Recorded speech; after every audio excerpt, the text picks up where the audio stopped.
Hi, in this part, I am taking few problems of projectile motion. The first problem is given as a projectile is fired from horizontal ground with the speed v and projection angle theta. When acceleration due to gravity is g, the range of projectile is d.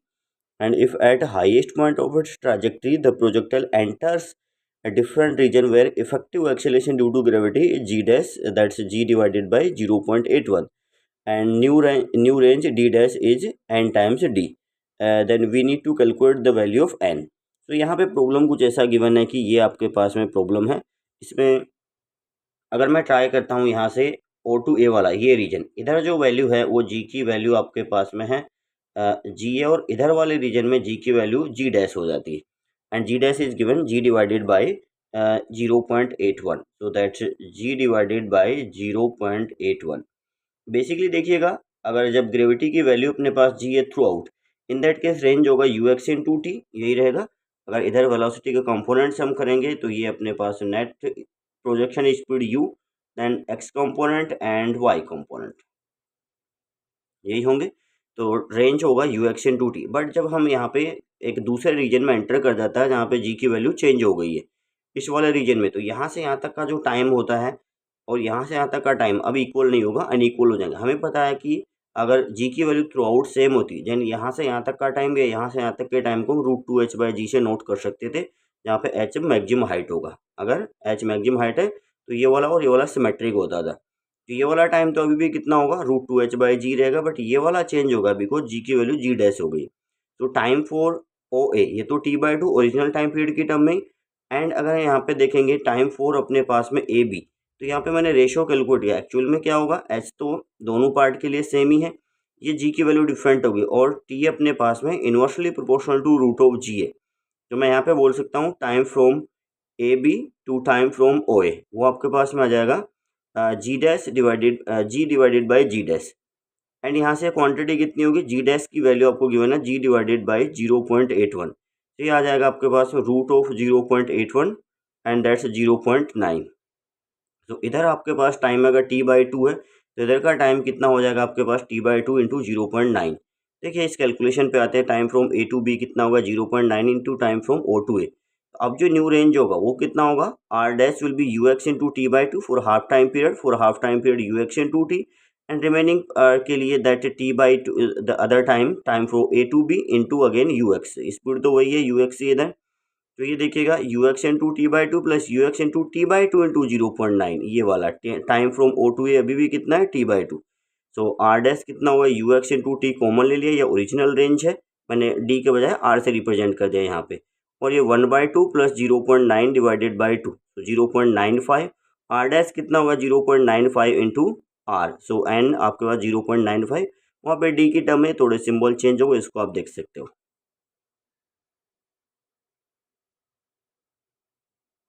देखिए एक और problem यहाँ पे given है, इसमें given है कि ball है जिसको ग्राउंड से हम थ्रो करते हैं, उसके बाद में टू पोल्स को क्रॉस करते हैं, इक्वल हाइट के हैं, 80 मीटर अपार्ट है, एंड मैक्सिमम हाइट अटेन करता है 80 मीटर।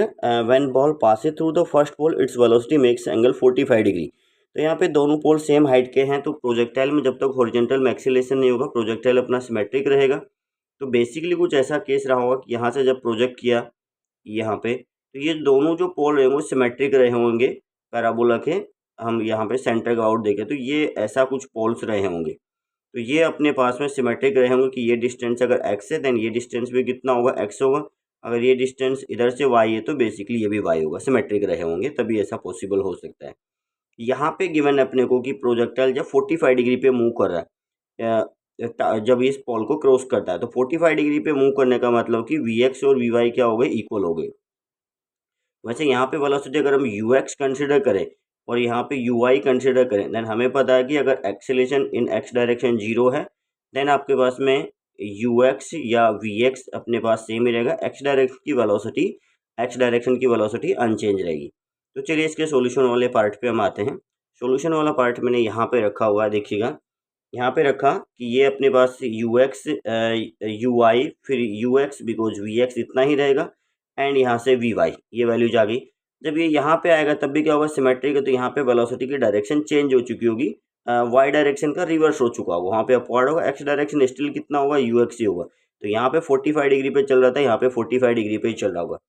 एक हमें बहुत बेसिक सा इन्फॉर्मेशन यहाँ पे गिवन है कि इनके बीच का सेपरेशन कितना है, 80 मीटर। तो मैंने कंसिडर किया कि चलिए ए टू बी में जो टाइम लगा वो टी टाइम लगा। टी टाइम क्या है, ए टू बी मूव करने का। तो यू एक्स इंटू टी कितना होना चाहिए, 80 के इक्वल होना चाहिए। चलिए मैंने यहाँ पे अप्लाई किया वाई डायरेक्शन के लिए। तो वाई डायरेक्शन में मैक्सिमम हाइट आपको गिवन है 80 मीटर। तो आपके पास होगा U I square by two G equal to 80, या यू आई की वैल्यू कितनी हो जाएगी आपके पास में, यहाँ से देखिएगा 2 इंटू जी 20, 80 इंटू 20 कितना होगा 1600, तो यू आई आ जाएगा आपका 40। चलिए अब वापस से इस इक्वेशन का अगर मैं यूज करता हूँ यहाँ पे वाई डायरेक्शन, तो इस पॉइंट और इस पॉइंट पे अगर देखता हूँ तो वेक्टर फॉर्म में ही लगता है अपना इक्वेशन, तो यहाँ पे नेगेटिव हो गया। तो मैंने अप्लाई किया minus V Y equal to V Y minus G T. तो यहाँ से देखिएगा जी टी इधर चला जाएगा और ये 2 वी वाई हो गया। 2 वी वाई की वैल्यू कितनी हो गई है, जी टी के इक्वल। एट पॉइंट ए या बी हम देखें तो वी वाई की वैल्यू भी बेसिकली किसके इक्वल होगी, यू एक्स के equal he, because 45 degree angle given है। तो इसको आप 2 वी वाई को 2 यू एक्स भी बोल सकते हैं, that's equals to G T. तो मैंने कंसिडर किया equation first and equation second. देखिएगा अगर मैं यहाँ पे डिवाइड कर देता हूँ तो यू एक्स अपना कैंसिल हो जाएगा, तो डिवाइड किया अगर मैंने, या फिर वैल्यू सब्स्टिट्यूट कर सकते हैं।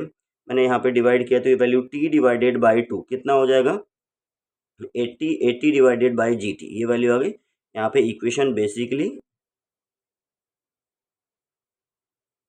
यहाँ पे इक्वेशन फर्स्ट में हमने इक्वेशन सेकंड का डिवाइड किया, इक्वेशन फर्स्ट में इक्वेशन सेकंड का डिवाइड किया हुआ है।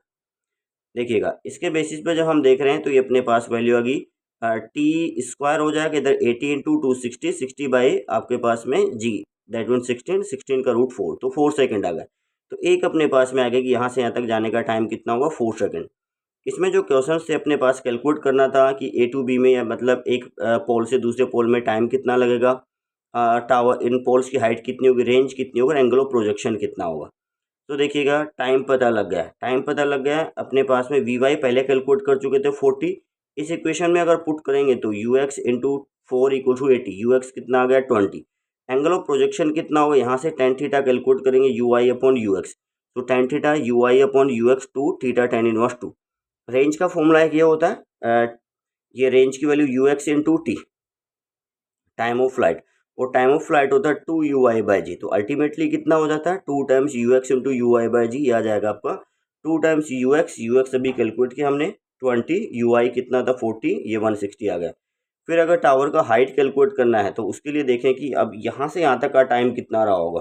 तो इनिशियल वाई डायरेक्शन की वेलोसिटी कितनी थी 40, और यहाँ पे एंगल कितना बन रहा है 45 डिग्री, 45 डिग्री, दैट मीन्स यहाँ पे वी वाई और यू एक्स इक्वल होंगे, कितने होंगे 20। दैट मीन्स वाई कंपोनेंट 40 से कितना हुआ 20, तो इसमें कितना टाइम लगा, ये मैंने अप्लाई किया यहाँ पे।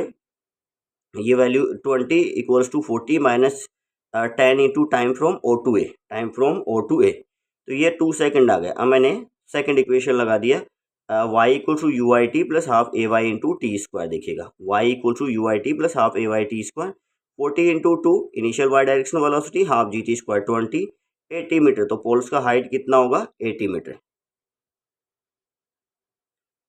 देखिए एक और प्रॉब्लम मैं यहाँ पे ले रहा हूँ, छोटा सा प्रॉब्लम है, कुछ बहुत कैलकुलेटिव नहीं कि थोड़ा सा, लेकिन कंसेप्चुअल है।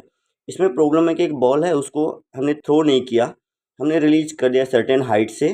तो गिवन है ball is dropped from a height and falls due to gravity simultaneously imparts it a uniform horizontal acceleration which on the following figure best represent। तो बेसिकली यहाँ पे क्या रहा होगा, विंड वगैरह का इफेक्ट रहा होगा, जिससे आपके पास में इसमें हॉरिजेंटल डायरेक्शन में भी एक एक्सेलरेशन है, कांस्टेंट एक्सेलरेशन है, और वाई में ग्रेविटी लगेगा ही। तो इनमें से कौन सा जो उसके पाथ को रिप्रेजेंट कर सकता है, तो शायद कुछ ऐसा रहा होगा कि ये मान लीजिए रिलीज किया, जैसे सभी पाथ इधर की तरफ बेंड कर रहे हैं, तो डेफिनेटली अपने पास ये भी इधर बेंड कर रहा है, ये भी इधर ही बेंड कर रहा है, ये भी इधर ही, तो डेफिनेटली जो विंड का इफेक्ट है कुछ ऐसा रहा होगा। तो यहाँ पे जी काम कर रहा है और इधर ए काम कर रहा है, यहाँ पे हॉरिजेंटल विंड रहा होगा प्रॉब्लम में, तभी ऐसा पॉसिबल होगा। और कांस्टेंट गिवन है वो यूनिफॉर्म हॉरिजेंटल एक्सेलरेशन। देखिएगा तो एक तो मैं सीधा सा ही बता सकता हूँ विदाउट एनी कैलकुलेशन ही, कि अगर किसी बॉडी को हम रेस्ट से रिलीज करते हैं, रेस्ट से अगर रिलीज करेंगे तो बॉडी उधर जाएगी जिधर नेट एक्सेलरेशन होगा। तो इसके पास एक एक्सेलरेशन यहाँ पे, एक एक्सेलरेशन जी यहाँ पे, तो नेट एक्सेलरेशन कहीं यहाँ पे आएगा ए नेट। अगर बॉडी रेस्ट में है तो बॉडी की वेलोसिटी अगर देखते हो v equals to U plus A T, तो ये वाला पार्ट अपने पास में जीरो है, u की वैल्यू, तो v की वैल्यू वही होगी जो डायरेक्शन एक्सेलरेशन की होगी। तो बॉडी एक्सीलरेशन के डायरेक्शन में मूव करेगी और स्ट्रेट लाइन पर चलेगी, तो स्ट्रेट लाइन पाथ ये होगा। यहाँ पे देखिएगा अगर मैथमेटिकली कैलकुलेट करते हैं तो यू एक्स और यू आई हमने मान लिया कि यू एक्स है और ये अपने पास वाई डायरेक्शन ये 0 है।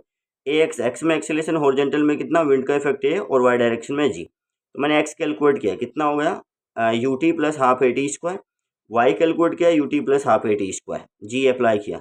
और यहाँ से अगर divide equation of trajectory calculate करने का मतलब टाइम को एलिमिनेट करना पड़ेगा, तो यहाँ पे डिवाइड करते ही टाइम एलिमिनेट हो जाएगा, वाई बाई एक्स है g by a, y equal to g by a into x, तो ये क्या होगा स्ट्रेट लाइन हो गया, तो ये वाला पाथ हो गया यहाँ पे।